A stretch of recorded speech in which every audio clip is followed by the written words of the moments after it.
Hello friends, मैं हूं सन्मय प्रकाश और आप देख रहे हैं यूट्यूब चैनल सरकारी जॉब न्यूज़। ये 10 मई 2020 के इंपॉर्टेंट करंट अफेयर्स क्वेश्चंस हैं।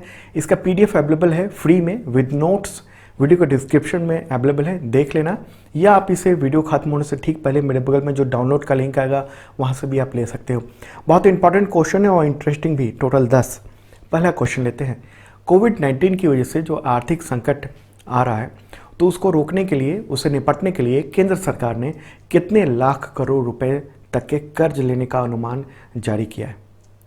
इसका आंसर होगा 12 लाख करोड़ रुपए। ओके, देखिए कोरोना की वजह से इस फाइनेंशियल ईयर में यानी 2020-21 में सरकार पर कर्ज का बोझ काफ़ी बढ़ने वाला है। देखिए फाइनेंस मिनिस्ट्री ने कल ही ये बयान जारी किया है और उसने कहा है कि वो मार्केट बोरोइंग करेगी 12 लाख करोड़ रुपए का, मतलब बाजार से उधारी लेगी, बाजार से कर्ज लेगी। जबकि इससे पहले जो ये अनुमान था इस फाइनेंशियल ईयर में कर्ज लेने का, जो कि जब निर्मला सीतारमण बजट पेश कर रही थी उस वक्त उन्होंने कहा था कि 7,80,000 करोड़ रुपए वो कर्ज लेंगी। लेकिन अब इसको बढ़ा दिया गया है, 4,20,000 करोड़ रुपए बढ़ा दिया गया है और वो 12 लाख करोड़ रुपए हो गया है। और ये इकोनॉमी बचाने में ये खर्च किया जाएगा, ठीक है। और कैसे कैसे ये कर्ज लिया जाएगा तो बता दूं आपको कि सरकार और आरबीआई ने मीडिया से ये कहा है, जो प्रेस रिलीज जारी की उसमें कहा है कि ये मार्केट से कर्ज लेना बहुत ज़रूरी हो गया है। तो इसलिए बोरोइंग कैलेंडर को रिवाइज़ किया गया है और सरकार जो है 11 मई से हर हफ्ते 30,000 करोड़ रुपए का बॉन्ड जारी करेगी। ओके, और बॉन्ड के थ्रू ये कर्ज लेगी। ओके, और इसके मुताबिक पहली छमाही में यानी सितंबर तक, ओके, अप्रैल से सितंबर, अप्रैल का बीत ही गया, मई चल रहा है, तो सितंबर तक 6 लाख करोड़ रुपए जुटाने का ये टारगेट रखा गया। अच्छा, ये सवाल उठता है कि पिछले फाइनेंशियल ईयर में कितना कर्ज लिया गया था, सरकार ने कितना कर्ज लिया था? तो 2019-20 में सरकार ने 7.1 लाख करोड़ रुपए की सीमा रखी थी बाजार से उधारी लेने की, उतना किया गया था। तो ये जो कर्ज है या उधारी है ये कैसे ली है? तो ये जैसा मैंने बताया आपको कि मार्केट बोरोइंग होगा, मतलब मार्केट से सरकार ये रकम जुटाएगी, उसके लिए बॉन्ड जारी करेगी। ओके, और ये जो है कदम जो है वो राजकोषीय जो घाटा है उस पर काफ़ी असर दिखाएगा, ऐसा माना जा रहा है। फिक्सल डेफिसिट, मतलब सरकार को जितना इनकम होता है और जितना खर्च करती है उसका जो अंतर होता है, घाटा होता है, उसको राजकोषीय घाटा कहते हैं, ठीक है। देखिए जो बजट पेश किया गया था 1 फरवरी को निर्मला सीतारमण के द्वारा, तो उस समय जो फिस्कल डेफिसिट था वो अनुमान था 3.5% राजकोषीय घाटा। लेकिन अब जो कर्ज की बढ़ोतरी होगी, अब 12 लाख करोड़ रुपए तक का कर्ज लेगी सरकार, तो उससे ये राजकोषीय घाटा जो है 5.5% तक जा सकता है। ये इंपॉर्टेंट है आपके एग्जामिनेशन के लिए। ओके, अच्छा, एक सवाल ये भी उठता है कि मार्केट से कर्ज लेने की ज़रूरत क्यों पड़ी, बॉन्ड जारी करने की ज़रूरत क्यों पड़ी? देखिए पहली बात तो कि सरकार जो है आमतौर पर आमदनी और खर्चे का अंतर पूरा करने के लिए ये कर्ज लेती है, ठीक है, जैसा मैंने पहले बताया था। लेकिन अभी जो कोरोना वायरस की वजह से लॉकडाउन चल रहा है, अर्थव्यवस्था रुक सी गई है और इसका असर पूरे फाइनेंशियल ईयर पे पड़ने वाला है। मतलब ये नहीं है कि अभी 1-2 महीने 3 महीने की बात है। और ऐसे में टैक्स के रूप में सरकार को कमाई नहीं हो रही है, इस वक्त बहुत कम हो रही है, नहीं के बराबर हो रही है। और आगे भी सरकार एक तरह से मान रही है कि स्थिति खराब रहने की नौबत आएगी। और इससे पहले जो सरकार ने ये तय किया होता कि पीएसयू से जो उसकी हिस्सेदारी है उसको बेचकर वो रकम जुटा लेगी, लेकिन शेयर बाज़ार की भी हालत ठीक नहीं है कि वो उस तक बेच सके। देखिए एलआईसी का इशू शेयर बाज़ार में उतारने की बात हो रही थी, ऐलान भी किया था सरकार ने। इंडियन एयरलाइंस को बेचने की बात थी, दोबारा बेचने के लिए पूरे कदम उठा दिए गए थे, लेकिन ये सब भी योजनाएं रुक गई हैं क्योंकि ऐसे आर्थिक संकट में जब वर्ल्ड बैंक, आईएमएफ कह रहा है कि हम जो है बहुत बड़ी मंदी में जाने वाले हैं, तो ऐसे में कोई खरीदेगा नहीं, ये सरकार समझ रही है। और इस वक्त अगर एलआईसी का इशू भी निकाला जाता है तो उससे पैसे जो है उतने मोटी रकम वो निकलना शायद मुश्किल होगा। तो इसीलिए ये सरकार कर रही है। और इस वक्त जो है महामारी के वक्त, कोरोना महामारी के वजह से लोगों की भी इनकम एक तरह से रुक गई है, तो लोग वेलफेयर स्कीम का इंतज़ार कर रहे हैं, राहत पैकेज का इंतज़ार कर रहे हैं कि सरकार करे, लेकिन सरकार के पास आर्थिक संकट है क्योंकि उसकी इनकम नहीं हो रही है। तो इसी वजह से सरकार ने इस फाइनेंशियल ईयर में कर्ज लेने का जो अनुमान है वो 12 लाख करोड़ रुपए तक का बढ़ा दिया है। ओके, तो ये बात है। और एक और बात है कि कोरोना वायरस को लेकर अनिश्चितता है, अनसर्टेनिटी है, क्योंकि एम्स के जो डायरेक्टर हैं रणदीप गुलेरिया, उन्होंने 2 दिन पहले कहा था कि जून जुलाई में कोरोना का पीक दिखाई दे सकता है, मतलब तब सबसे ज़्यादा मरीज होंगे और उसके बाद भी ये स्थिति आगे रह सकती है। हालांकि सेंट्रल हेल्थ मिनिस्टर हैं डॉक्टर हर्षवर्धन, उन्होंने कहा कि नहीं इतना वक्त नहीं लगेगा, कोरोना से हम बहुत जल्दी निपट लेंगे। लेकिन ये एक तरह से मुझे लगता है कि सरकार लोगों को दिलासा देने की कोशिश कर रही है। तो ये जो सरकार बॉन्ड जारी करेगी वो भी एक सवाल है कि ये बॉन्ड किस तरह के होते हैं जो सरकार बॉन्ड जारी करती है। देखिए, आमतौर पे बॉन्ड कई तरह के होते हैं, सरकारी बॉन्ड होते हैं, कॉरपोरेट बॉन्ड होते हैं, म्यूनिसिपल बॉन्ड होते हैं, सिक्योर बॉन्ड होते हैं, कोलेबल बॉन्ड होते हैं वगैरह वगैरह। लेकिन जो सरकारी बॉन्ड होता है वो खास तौर पर सरकार अपना जो फिस्कल डेफिसिट है, राजकोषीय घाटा है, उसको पूरा करने के लिए ये करती है। और इसकी मैच्योरिटी अवधि होती है 1 से 30 साल के बीच में, मतलब ओके।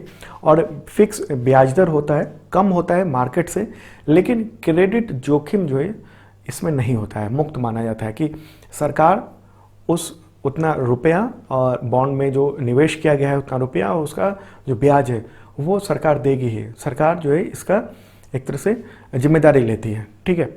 और इसमें जो है बड़े निवेशक पहले निवेश करते थे सिर्फ, लेकिन अब छोटे निवेशकों के लिए भी इसमें अनुमति दे दी गई है। देखिए, इसमें सरकार को पैसे मिल सकते हैं, वजह ये है क्योंकि इस वक्त जो निवेशक हैं उनके सामने संकट है वो पैसा कहाँ पर लगाएं। और ऐसे समय में जब शेयर बाज़ार भी एक तरह से अप्स एंड डाउन चल रहा है लगातार, बहुत सारे शेयरों के प्राइस गिर गए हैं पिछले अगर 6 महीने के आंकड़े पुराने देखें तो ऐसे में लोगों को ये लगेगा कि उसका रुपया जो है ना और उसकी रकम जो है वो सेफ़ है गवर्नमेंट बॉन्ड में। तो इसलिए उम्मीद है कि वहाँ लोग लगाएंगे। और अगर लोग नहीं लगाते हैं तो फिर हो सकता है कि PSU जितनी हैं जैसे LIC, SBI, इन सब से कहा जाए कि आप बॉन्ड खरीदो। चलिए आगे बढ़ते हैं, अगला क्वेश्चन लेते हैं, बहुत ही इंपॉर्टेंट है कैलाश मानसरोवर यात्रा को लेकर। क्वेश्चन होगा, कैलाश मानसरोवर यात्रा के लिए लिंक रोड धारचूला से लिपू लेक किस राज्य में स्थित है ये, जिसका उद्घाटन रक्षा मंत्री ने 8 मई को किया है। इसका आंसर होगा उत्तराखंड। ओके, इस तरह के क्वेश्चन हमेशा देखने को मिलते हैं कि ये फलाना कहाँ पर है, ये कहाँ पर है, फलाना दर्रा कहाँ पर है, तो इसलिए ये क्वेश्चन इंपॉर्टेंट है। देखिए, डिफेंस मिनिस्टर राजनाथ सिंह ने वीडियो कॉन्फ्रेंसिंग के जरिए ये उद्घाटन किया। 80 किलोमीटर लंबी ये सड़क है, रोड है, जो कि वास्तविक नियंत्रण रेखा यानी LAC, line of actual control से 3 किलोमीटर पहले होती है। तो इससे क्या होगा कि कैलाश मानसरोवर यात्रा जो है वो आसान हो जाएगी। पहले 3 सप्ताह की यात्रा का वक्त लगता था, अब 1 हफ्ता में ही आना जाना दोनों हो जाएगा। और सेना के लिए भी इम्पॉर्टेंट है ये, क्योंकि चीनी सीमा तक सैनिकों की आपूर्ति जो है और रसद उसको बहुत आसानी से की जा सकती है। इसका निर्माण किसने किया है, तो सीमा सड़क संगठन यानी BRO ने किया है। तो आपको एक मैप के थ्रू बताते हैं कि कैलाश मानसरोवर कहाँ है, कैलाश पर्वत कहाँ है, रोड कौन कौन से हैं वहाँ जाने के।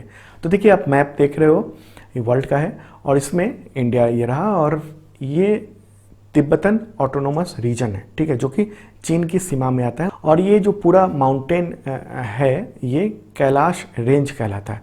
और यहाँ पर ये रहा कैलाश पर्वत, ठीक है। ऊंचाई कितनी है, 21,778 फीट। और इसी के पास 2 इम्पॉर्टेंट लेक हैं यानी सरोवर हैं, ताल हैं, मानसरोवर और राक्षस ताल। तो लोग मानसरोवर तक की यात्रा करते हैं। ओके, और यहीं से इसी जो माउंटेन रीजन है यहीं से कई सारी एशियन रिवर का उद्गम होता है, ओरिजिन होता है, जैसे इंडस, सतलुज, ब्रह्मपुत्र, कर्नाली जो घाघरा है वो। ओके, और कैलाश मानसरोवर यात्रा के लिए चीन से वीज़ा लेना पड़ता है क्योंकि चीन के इलाके में आता है, ठीक है। तो कैलाश जो पर्वत है वो 4 वजहों से इम्पॉर्टेंट है, 4 धर्मों की वजह से। एक तो बॉन रिलीजन में इम्पॉर्टेंट है वो, बुद्धिज़्म को लेकर भी ये इम्पॉर्टेंट है, जैनिज्म को भी, और हिंदुइज्म को लेकर भी ये इम्पॉर्टेंट है।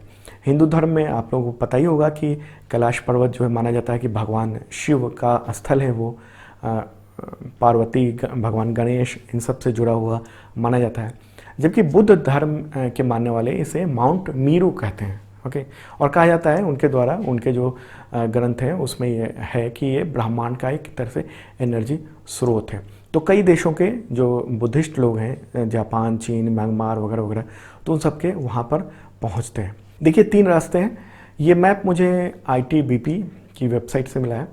देखिए दिल्ली से एक रास्ता है ये वाला, सीधा उत्तराखंड होते हुए आप लिपू लेखा पास होकर चीन की सीमा में दाखिल हो सकते हैं। ठीक है, तो ये भी सवाल अक्सर पूछा जाता है कि लिपू लेखा पास जो है वो कहाँ पर है, किस राज्य में स्थित है, तो वो उत्तराखंड कहलाएगा। ठीक है, तो उधर से भी जा सकते हैं, और ये बहुत दुर्गम रास्ता था। अब यहाँ पर ये लिंक रोड बना दिया गया है, जिसका उद्घाटन डिफेंस मिनिस्टर ने किया। दूसरा रास्ता है नेपाल के काठमांडू होकर, ठीक है, लेकिन उसमें काठमांडू जाना पड़ता है। तीसरा रास्ता है नथुला पास, जो कि सिक्किम में है। ये भी आपको ध्यान में रखना है, अक्सर एग्जामिनेशन में ये नथुला पास को लेकर क्वेश्चन आते रहते हैं। और ये जो रास्ता है ये काफ़ी लंबा है, बहुत दुर्गम होकर जाता है, बहुत ज़्यादा टाइम लगता है। तो अब जो उत्तराखंड में ये जो नया लिंक रोड बना है, आप उसे लेपू लेखा पास या दर्रा के जरिए आसानी से वहाँ से जा सकते हैं। तो ये तो बात थी इम्पॉर्टेंट, और इसी से जुड़ा अगला क्वेश्चन लेते हैं। क्वेश्चन होगा, नेपाल ने उत्तराखंड में नवनिर्मित किस रोड पर आपत्ति जताई है, और कहा है कि रोड का हिस्सा जो है कुछ वो उसके क्षेत्र से गुजरता है, नेपाल से। इसका आंसर होगा वही धारचूला लिपू लेखा पास लिंक रोड, यानी कैलाश मानसरोवर लिंक रोड। देखिए दरअसल हुआ ये कि नेपाल का ये कहना है कि सुगौली समझौता जो कि 1816 में हुआ था, 1816 में हुआ था, उसके तहत काली नदी के पूर्वी इलाका जो है, इसके अलावा लिम्पिया दूर, काला पानी और लिपू लेखा जो है वो नेपाल का हिस्सा है। और अभी हाल में आपने देखा होगा, जिस वक्त जम्मू कश्मीर को वहाँ 2 टुकड़े में बांटकर केंद्र शासित प्रदेश बनाया गया था, लद्दाख और जम्मू कश्मीर, तो उस समय इंडिया का मैप जारी किया गया था सरकार के द्वारा। तो उस वक्त भी नेपाल ने इसका विरोध किया था, कहा था कि वो इलाका वो हमारा है और आपने कब्जा किया हुआ है। लेकिन उस वक्त भी भारत ने कहा था कि नहीं, ये आपका जो दावा है वो गलत है।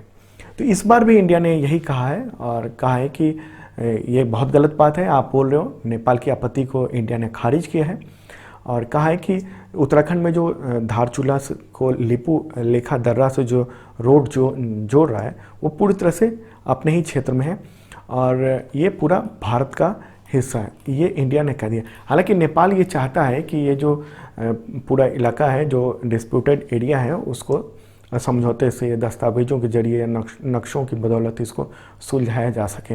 लेकिन जिस तरह से दुनिया भर में हम लोग देख रहे हैं कि राष्ट्रवादी जो भावना है वो बहुत उभरा है, यूरोप में भी देख रहे हैं, इंडिया में भी देख रहे हैं, दूसरी जगहों पे भी देख रहे हैं। तो नेपाल ने उसको लेकर अब वहाँ आवाज़ बुलंद होने लगी कि इंडिया ने हमारे हिस्से पर कब्जा किया हुआ है। तो ये एक इम्पॉर्टेंट बात थी। चलिए आगे बढ़ते हैं। और दोस्तों, पसंद आ रहा और लाइक बटन जरूर दबाना। और आपको बता दूं कि 2020 का जनवरी से अप्रैल तक का करंट अफेयर्स डिटेल नोट्स के साथ MCQ के रूप में भी वो अवेलेबल है, वीडियो के डिस्क्रिप्शन में देख लेना आप। ओके, और 2019 का भी करंट अफेयर्स है, हिंदी और इंग्लिश दोनों लैंग्वेज में, तो भी आप देख सकते हो, ले सकते हो, डिस्क्रिप्शन जरूर देखना। आगे बढ़ते हैं। अगला क्वेश्चन है, हाल ही में किस राज्य सरकार ने पान मसाले के 11 ब्रांडों पर 1 साल तक के लिए प्रतिबंध लगा दिया? आंसर होगा झारखंड गवर्नमेंट। देखिए इससे पहले भी कई और गवर्नमेंट ने रोक लगाया हुआ था, लेकिन ये स्पेसिफिक आदेश जो है वो जारी कर दिया है झारखंड सरकार ने। ठीक है, कुछ टेस्ट वेस्ट कराए गए थे, 41 नमूने लिए गए थे, और उसमें मैग्नीशियम कार्बोनेट जो एक तरह से खतरनाक पदार्थ है सेहत के लिए, वो पाया गया, और उसी के आधार पर ये तय कर लिया गया कि अब बिक्री नहीं होगी। और कोविड-19 की वजह से भी जो है ये सब खतरनाक है, क्योंकि अगर लोग थूक फेंकते हैं तो उससे खतरा ज़्यादा होता है फैलने का, कोविड-19 या कोरोना। अच्छा, एक सवाल लोगों ने पूछा था हम कमेंट बॉक्स में कल के वीडियो में कि नोवल कोरोना क्यों कहते हैं। कई बार जो न्यूज़पेपर में या न्यूज़ देखते होंगे टीवी पर, तो उसमें नोवल कोरोना बोला जाता है। देखिए, है मामला ये कि कोरोना जो वायरस है वो एक तरह से समूह है, एक फैमिली है। फैमिली को कोरोना कहते हैं, कोरोना। उसमें कई तरह के वायरस होते हैं, अलग अलग तरह के, हजारों वायरस होते हैं, बहुत सारे वायरस होते हैं। तो उनमें से जो एक वायरस है वो है ये कोविड-19, ठीक है, जो कोरोना वायरस। तो एक नया वायरस है, एक अनोखा वायरस है, इसलिए इसको नोवल कहा जाता है, इसलिए इसको नोवल कोरोना कहा जाता है, नोवल कोरोना वायरस कहा जाता है। अच्छा, कई बार अगर आप देखेंगे कई सारे स्टेट्स में कोरोना वायरस को लेकर एक पाठ्य पुस्तक में जो टेक्स्ट बुक है उसमें लिखा हुआ है कोरोना वायरस के बारे में डिटेल। तो कोरोना वायरस आज का नहीं है, कोरोना वायरस बहुत सालों पुराना है, लेकिन उस फैमिली का, कोरोना वायरस की फैमिली का एक नया जो है एक खतरनाक वायरस, एक बदमाश वायरस जो है वो जो है आ गया है, और वो उसका डिटेक्शन पहली बार हुआ है जो कि पूरी दुनिया में फैल गया है। तो इसलिए उसको नोवल कोरोना वायरस कहते हैं, या हिंदी में नया कोरोना वायरस कहते हैं। ओके, मुझे लगता है आप लोग समझ गए होंगे। अगला क्वेश्चन लेते हैं। और दोस्तों, ये वीडियो ज़रूर शेयर करें अपने तमाम दोस्तों को, ओके, ताकि ज़्यादा से ज़्यादा लोगों तक पहुंच सके। आपके लिए ये बड़ी मेहनत से बनाया जाता है वीडियो। अगला क्वेश्चन है, रक्षा मंत्रालय ने 37 एयरफील्ड को आधुनिक बनाने के लिए किस कंपनी के साथ 1200 करोड़ रुपए का समझौते पर सिग्नेचर किया? आंसर होगा टाटा पावर। ओके, ये इसका ऐलान राजनाथ सिंह ने किया है, रक्षा मंत्री ने, और इसका फ़ायदा तीनों सेनाओं को होगा। मॉडर्न एयरफील्ड के फील्ड इंफ्रास्ट्रक्चर तैयार करने में का काम करेगा Tata power SED, Tata power SED को ये काम दिया गया है। ओके, अच्छा, इससे पहले भी उसने काम किया था, इंडियन एयरफोर्स के एयरफील्ड को अपग्रेड किया था पहले चरण में कुछ जगहों पे, तो काम अच्छा रहा, तो अब दूसरे चरण में भी ये दिया गया। अगला क्वेश्चन है, कर्नाटक सरकार ने लॉकडाउन में बंद प्रभावित सेक्टरों के लिए कितने करोड़ रुपए के राहत पैकेज का ऐलान किया है, घोषणा की है? आंसर होगा 1610 करोड़ रुपए, ठीक है, उनको दिया जाएगा, जो 25 मार्च से जो है तालाब एक तरह से लॉकडाउन है उसकी वजह से जो संकट हुआ है, उनको ये रकम मिलेगी। इनमें किसान, सब्जी, फूल, फल उत्पादक, धोबी, नाई, ऑटो रिक्शा, टैक्सी ड्राइवर वगैरह वगैरह, और जो इंडस्ट्री वाले हैं उन सबको भी ये दिया जाएगा। ओके, चलिए अगला क्वेश्चन लेते हैं। विश्व प्रवासी पक्षी दिवस यानी वर्ल्ड माइग्रेटरी बर्ड ये डे कब मनाया जाता है? आंसर होगा 9 मई, ठीक है, ये मनाया जाता है 9 मई। उद्देश्य यही है कि प्रवासी पक्षियों के बारे में जागरूकता बढ़ाना, क्योंकि पक्षी ही हैं जो बॉर्डर को नहीं मानते हैं और पूरी दुनिया में ट्रैवल करते हैं। ओके, अगला क्वेश्चन है, पंडांडा कुटप्पा का निधन हो गया है, तो किस लिए जाने जाते थे? अभी हाल ही में निधन हुआ है। आंसर होगा फैमिली हॉकी टूर्नामेंट। देखिए 7 मई को उनका निधन हुआ है, डेथ हुआ है, और वो फैमिली हॉकी टूर्नामेंट के संस्थापक थे। ये इंपॉर्टेंट बात थी। अगला क्वेश्चन है, वैन के आकार का एक खतरनाक एस्टेरॉयड पृथ्वी के बेहद पास से करीब 8310 मील की दूरी से गुजरा है, तो इस एस्टेरॉयड का नाम बताएं, क्या रखा गया नाम? आंसर होगा एस्टेरॉयड 2020 JJ, ठीक है, ये बहुत नज़दीक से गुजरा, जो कि दूरी जो है वो चंद्रमा की कुल दूरी का करीब 3% है। ओके, और अंतरिक्ष में चक्कर लगा रहा था ये एस्टेरॉयड, और इसको पहचान में नहीं आ पाया था पहले, इसलिए, और जब ये पास में आया, पृथ्वी के अर्थ के करीब में आया, तब टेलीस्कोप से इसको देखा गया और तब डिटेक्ट हुआ जब वो गुजर रहा था। उस वक्त छोटा आकार था, इसलिए वैज्ञानिक धोखा खा गए थे। और इससे पहले एक एस्टेरॉयड गुजरा था, वो बड़े आकार का था, एवरेस्ट के आकार का था, उसका नाम था एस्टेरॉयड 1998 OR2। वो करीब पृथ्वी से 63 लाख किलोमीटर की दूरी से वो गुजरा था। अगला क्वेश्चन है, महाराणा प्रताप की जयंती कब मनाई जाती है? इसका आंसर होगा 9 मई, और इस बार 480वां ये जयंती मनाई गई है। उनका जन्म हुआ था 9 मई 1540 को। महाराणा प्रताप के नाम से प्रसिद्ध थे। उनका प्रताप सिंह नाम था। मेवाड़ के राजा उदय सिंह द्वितीय और रानी जयवंता बाई के पुत्र थे वो। और राज्याभिषेक के तुरंत बाद मुगल सम्राट जो अकबर थे उनके खिलाफ युद्ध के लिए जाना पड़ा था। 1576 में हल्दी घाटी का युद्ध हुआ था। तो दोस्तों कैसा लगा करंट अफेयर्स जरूर बताना। और इसका PDF अवेलेबल हो गया है मेरे बगल में, क्लिक कीजिए, डाउनलोड कर लीजिए। जो डाउनलोड का लिंक आया हुआ उस पर, या आप वीडियो का डिस्क्रिप्शन से नीचे से भी इसे डाउनलोड कर सकते हैं। और हाँ, जिन लोगों ने सब्सक्राइब नहीं किया ज़रूर करना, साथ में बेल आइकन दबाना मत भूलना ताकि नोटिफिकेशन आपको वक्त पे मिल सके इस वीडियो का। कल मॉर्निंग को मिलेंगे।